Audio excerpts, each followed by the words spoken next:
Good day, Bashar. And to you, good day. A few questions that all revolve around the symbol of the pyramid, the triangle with the eye at the top. Yes. I started communing with a plant teacher years ago, and I was flooded with that vision. Yes. And over the years, it's continued, but more recently, it has turned into a pyramid with an eye with wings now. Oh, all and a few months ago, I had a dream where I had this Brazilian man on a table, and I placed my hand over a lump that he had on his knee, and I saw myself connecting to this triangle with an eye out in space. And I'm trusting that you can help me understand this. Well, you're awakening to some connections you have to other levels and dimensions of consciousness and other entities that you have formed connections with that may be symbolized by those that are very ancient. But you have connections to them energetically and can draw upon that to express those energies and apply those energies in your life in beneficial ways. Such as in the gamma state, how can I focus on those energies while I'm in the doing the channeling state in the gamma?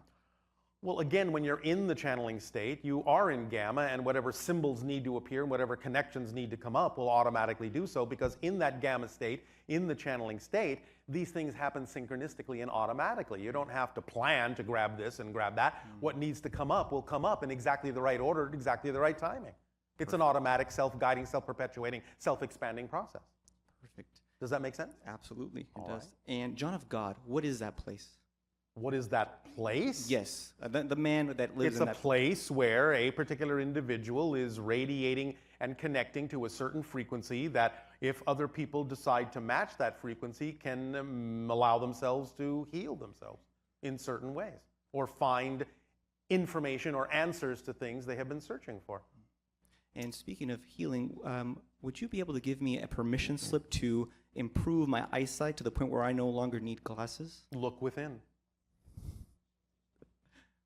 Thank you very much. Does that help you? That absolutely. I don't mean to be facetious, but really the idea is that sometimes you don't see outside because you need to see more clearly inside first. And it may never be necessary for you to see that clearly outside. Do you understand? That's If it is necessary, it will happen. The more you act on your excitement to the best of your ability with no insistence on a particular outcome, you will see everything you need to see. Sometimes there are things you don't need to see. So your vision can become very specific. You can see certain things very clearly, and other things can remain fuzzy and sort of off to the side because they really simply are not relevant for you at this particular moment to focus on. understood. Make sense? Thank you so much, Bashar. Does that help you? Absolutely, it does. My unconditional love to you and your people. And you as well.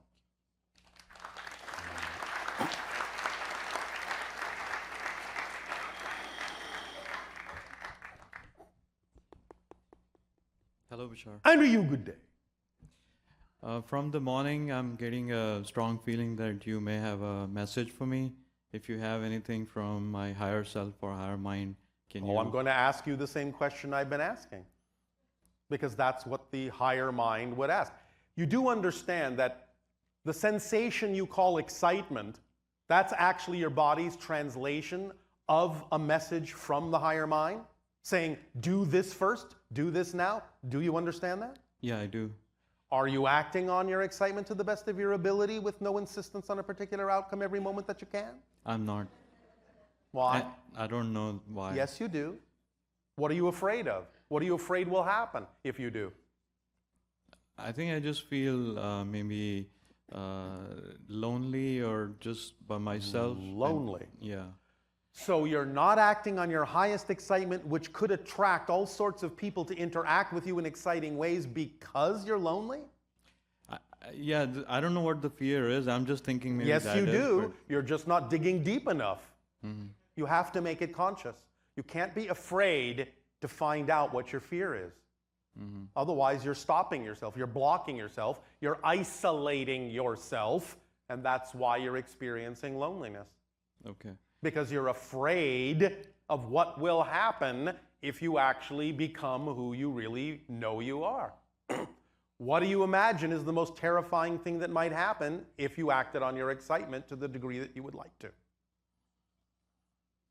Yeah, I'm not very clear on that either. Is there something that you're not doing you would rather be doing? Anything at all? Yeah, I should be writing. I should be. Don't say should. That's a self-judgment. Is there something that you would really prefer to be doing that you're not doing? Writing would be exciting? Writing, yes. And what else? And using my voice, somehow How? I feel What would be one of the most exciting ways you could use your voice? being a spiritual teacher, making people understand, what their highest excitement is, and You mean helping people Helping to them. understand? yes, All right, now let's go back to the writing. So you're saying you're not writing in the way that you would like to be? no, Why not? If you know that that's one of your expressions of excitement, what excuses or reasons are you giving yourself that make it seem logical to not do what you say would be exciting? Why isn't that exciting enough for you to be doing it? I'm just looking at, day to day, hour to hour things that, this needs to be done and that small thing needs to be done. And Then you don't understand how excitement works. You don't understand the kit, the toolkit. The toolkit of excitement, when you start acting on the formula, and again, please understand, this is just a description of a mechanism. It works flawlessly. It's working right now. It's just that you're using the mechanism to produce things you don't prefer instead of using it to produce things that you do prefer. But the mechanism is flawless. It always works.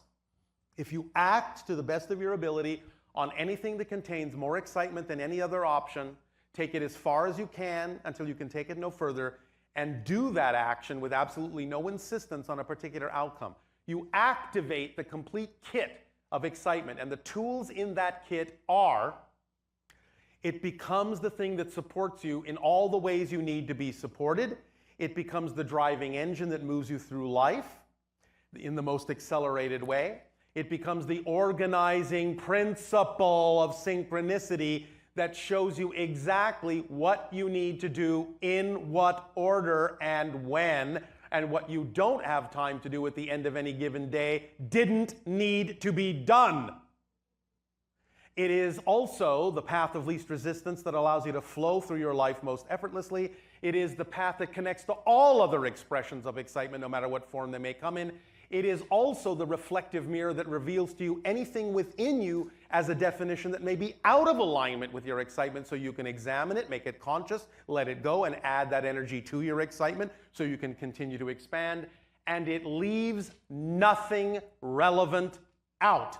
It's a complete kit, self-contained, self-guiding, self-perpetuating, self-attracting, bringing you everything you need.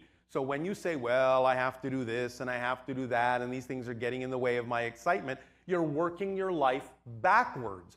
Because by acting on your excitement, whatever really needs to be done will get done, because the timing will be provided for it. And if it doesn't get done, most likely it didn't need to be done either that day or maybe even ever. Okay. You have to trust that the guiding principle will actually show you what you need to do, because many people on your planet are very, very busy doing all sorts of things that they probably don't really need to do. You can be much more efficient and streamlined in your life by allowing the principle of synchronicity to guide you as to what actually needs to be done that's in alignment with who you are, and when it needs to be done that's in alignment with who you are, and with whom it needs to be done that's in alignment with where you are, and where it needs to be done that's in alignment with who you are, and nothing else. okay. Does this help? Yeah, it does. And I feel... So when will you start writing? I'll start tonight, this evening. All right. Yeah. Is that exciting? Yes. And drop any expectations about what the writing is supposed to get you or what's supposed to happen with it. Do it because that's what excites you, for its own sake. That's it. Okay. We share these ideas. We communicate with your civilization and other civilizations because this is who we are. This is what excites us. If you don't pay attention to anything we share with you, we don't care. We would do this anyway because this is what excites us. But we know that because it is what excites us and it's because it is who we are, there are those who will absorb the information and make it their own and use it to accelerate their lives in a positive way. We know that must be so. So we don't have to care who does and doesn't pay attention to the information. We know the people that need to pay attention to it will pay attention to it and use it. We know that the people who don't need to use it won't pay attention to it, and they're not our audience anyway, so who cares? Okay. I do this because this is who I am, and that's the only reason to do it. No other reason. Whatever happens, happens, and we trust that whatever happens will be exactly the thing that needs to happen in perfect order. Because we know that's how things work. It's as simple as that. And I feel the procrastination habit is also connected to this because what I'm procrastinating on are the things which don't excite me, but I'm not doing what excites me. And higher mind is showing me that you are not doing these things because I'm not excited about it. But you can use your procrastination in a positive way, because if you are attempting to do something that you say excites you, but you're procrastinating, that's your first clue that your definition of how you're going about it isn't in alignment with who you are. Because if it was, you would be on it. You'd be jumping at it. You'd be doing it. You'd be passionate about being passionate. Any procrastination to do the thing you say you would love to do shows you that you're not going about it in the way that actually works best for you. Discover what that is. Investigate what that would be, and you'll get more excited about it, and you will see that it's an actual easy path. It's just that you're thinking it's more difficult than it is because you're going down a path that isn't yours. So investigation, the best method is to go into meditation? Is that what If you want to use meditation, that's fine, but you can think it through too. Okay. You just have to discover what your definition of your relationship about how you're going about something is, and find out if you can, with your imagination and communication with the higher mind, create a definition that works better for you than the one that you're using. Okay. For example, if you're saying, well, I am excited about writing, but somehow I don't seem to be able to get started, well, what's a reason why I would hold back from doing what excites me? Well, let's see. Maybe I think for some reason I'm going to get lost on the page, or I'm going to have to sit there at the computer for hours and hours typing away. Well, maybe that's not your way of writing. Maybe if you go out somewhere in a park and take a piece of paper and a pencil, maybe the words will flow more naturally for you that way. If there's any procrastination, it just means you're not doing it in the way that's most in alignment with you. Find out what the way is that's most in alignment, and everything will start flowing again. Gotcha. Yes? Okay. Yes. Does that help? Yeah, it does. How exciting. Okay. Thank you. That's it. Okay, thank you.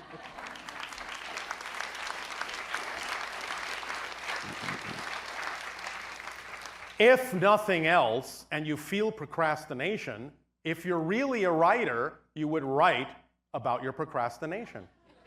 And then you won't be procrastinating. Simple as that. If you're a writer. Know that you're a writer in everything that you do. Even if you're shopping for groceries, you're doing it as a writer would. Hello, Tadea. Nania! I think we have about 15 minutes left, and so maybe I'll do a couple of Ustream questions, all right. and then if you'd like us to call someone else up, that'd be fine. Okay, the first one has to do with the attacks in Paris. Yes. The terrorist attacks. Well, we long ago told you that you are going to see an increase in violence as you get everything out on the table to decide what kind of a world you really wish to have. And we said that because everything is starting to dissolve and fall apart, you're going to probably see an increase in instability. And you're going to see reflections of individuals who are in fear and feel disempowered for a variety of reasons, and expressing a kind of insanity on your planet until such time as you start to really balance yourself, look at the real deep causes of these things, and start to communicate with each other in ways that are far more constructive. Now, there may still be those who don't want to listen, and eventually they will be, in a sense, evolved out of your society by the shifts that you make. But nevertheless, this is the time of disassembly before you can reorient yourself and reassemble your path in the direction of a parallel version of Earth that you prefer. You answered that person's question completely. Thank you. Okay. Well, we're nothing if not efficient.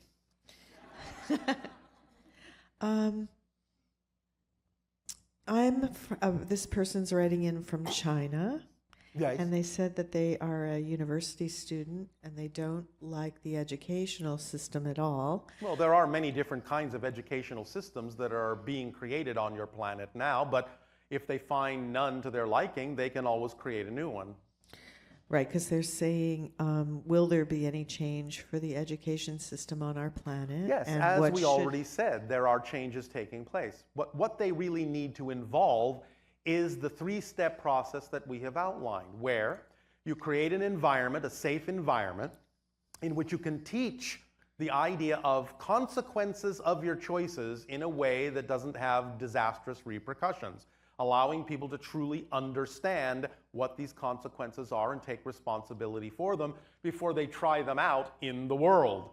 Also, interactivity in this way, making it as real simulations as possible so they really feel like it's a real world situation is of paramount importance, because again, if they think they're sort of faking it because it is a simulation, you have to make it as interactive and real as possible so they will understand truly the experience of the consequences of their choices, but again, in a safe environment where it doesn't ripple out into the world. And third, the idea of adapting the lesson to the thing that excites the person instead of attempting to force their excitement into a lesson box that doesn't work for them is of paramount importance. Learn by doing, learn by experience, and allow the person to learn through the way in which they are designed to learn. Now, this is beginning to change in some of the systems on your planet. It is called a developmentally appropriate system, or a developmentally appropriate process, where each child is taught to their strengths and not just homogenized into a class where everyone is taught exactly the same thing in exactly the same way.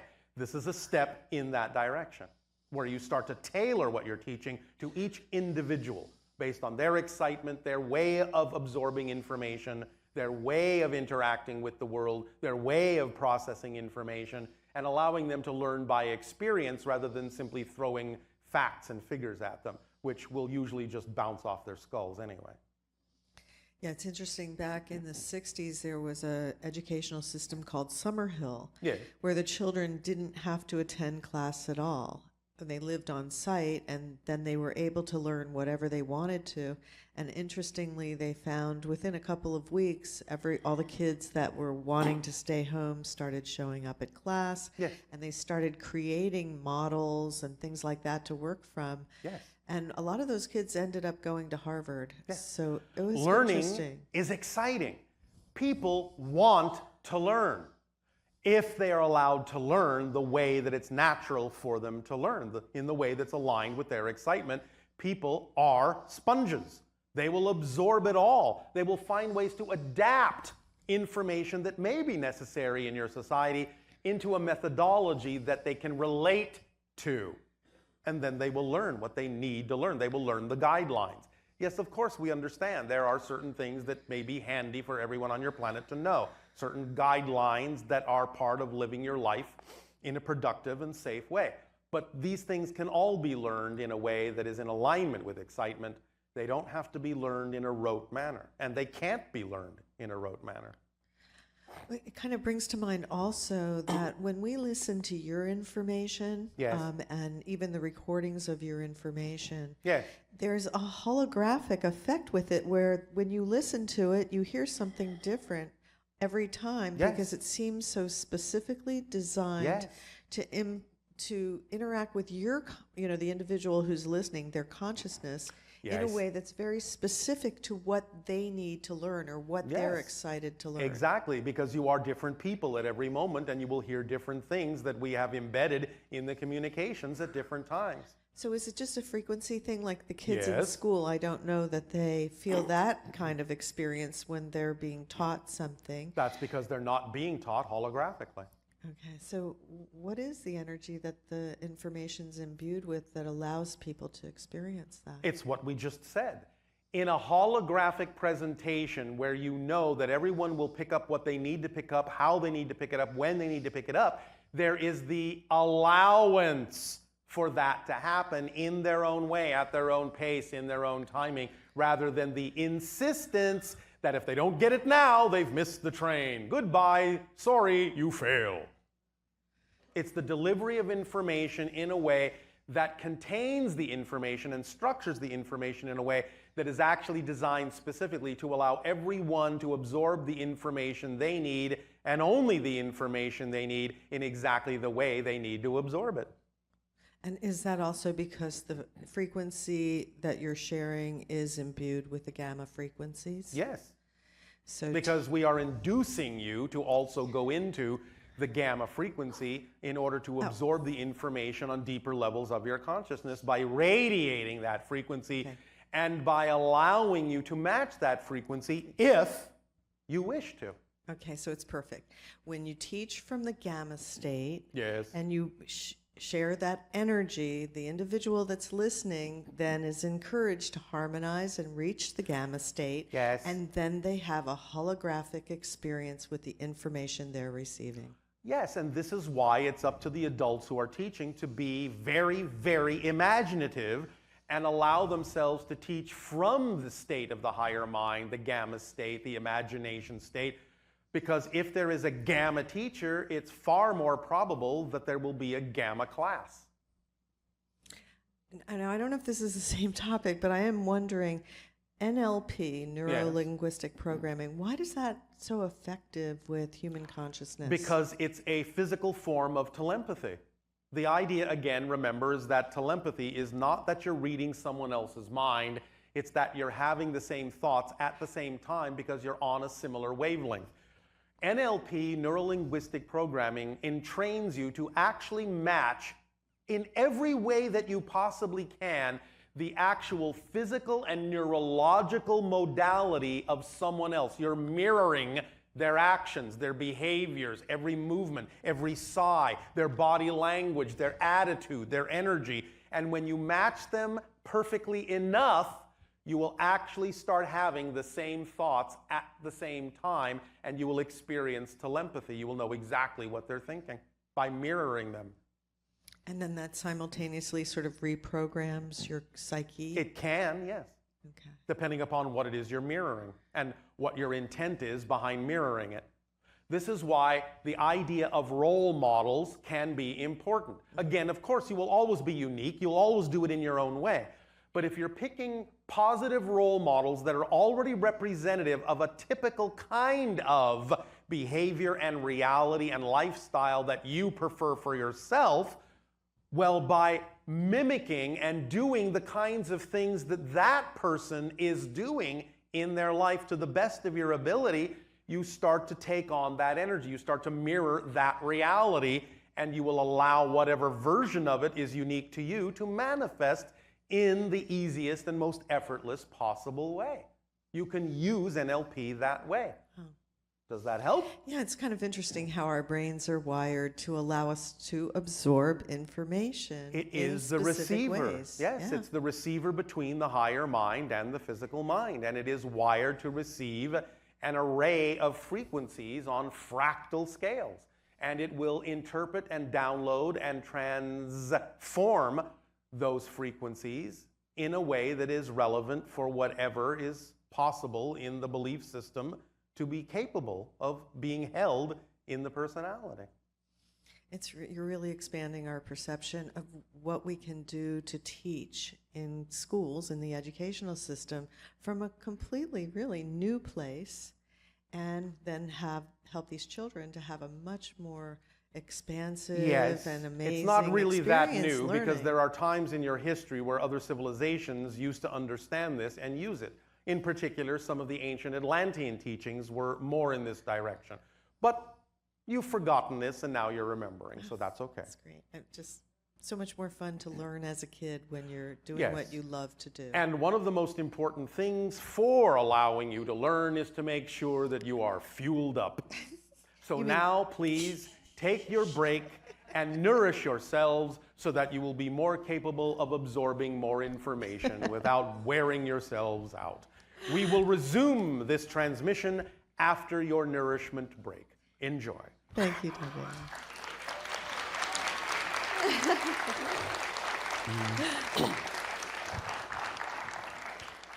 Good morning.